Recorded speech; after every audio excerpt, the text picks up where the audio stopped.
dans un temps d'urgence assez permanent pour la majorité d'entre nous.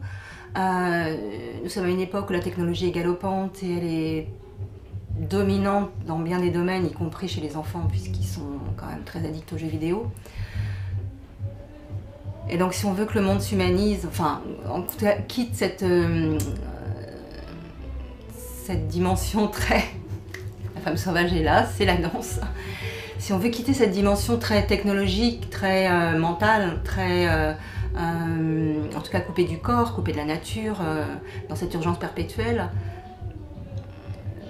une des voies qui va être la plus efficace, ça va être de retrouver cette femme sauvage pour réinsuffler de la vie, réinsuffler la notion d'expérience, réinsuffler la notion de la beauté du monde, de la féerie, ce qui n'existe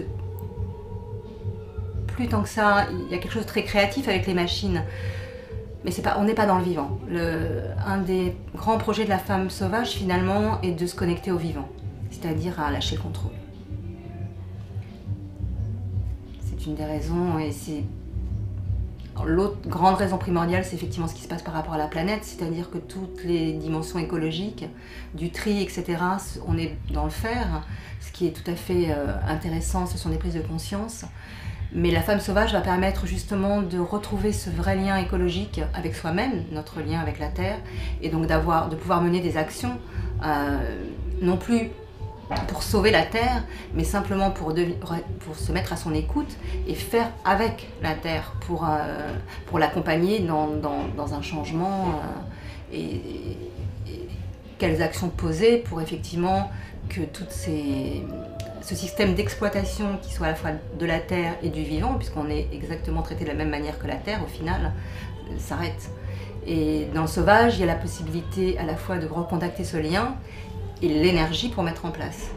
Voilà, puisqu'il y a ce côté très de la puissance, de la manifestation et d'un yang. C'est-à-dire que c'est vraiment quelque chose qui permet d'agir.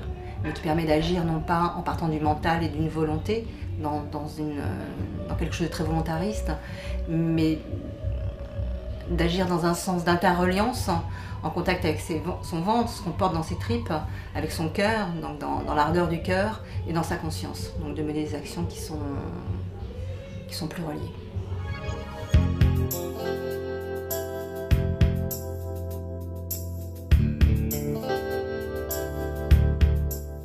Le défi que nous avons à relever, nous aujourd'hui les femmes, toujours en lien avec cette femme sauvage, c'est que nous avons la chance en Occident d'avoir eu les mouvements féministes qui ont mis sur pied tout ce dont on bénéficie aujourd'hui.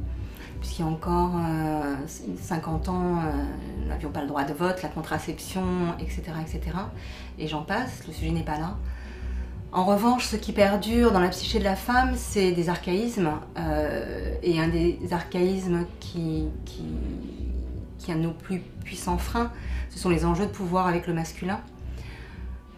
Qui fait que finalement, on ne prend pas si facilement cette place du féminin. C'est-à-dire que les femmes, il y a des femmes de pouvoir, donc qui ont pris des places, des postes à responsabilité, mais avec un comportement très masculin. Maintenant, l'enjeu pour nous, c'est de prendre conscience de l'importance de la vie, de la vision que la femme porte, non pas pour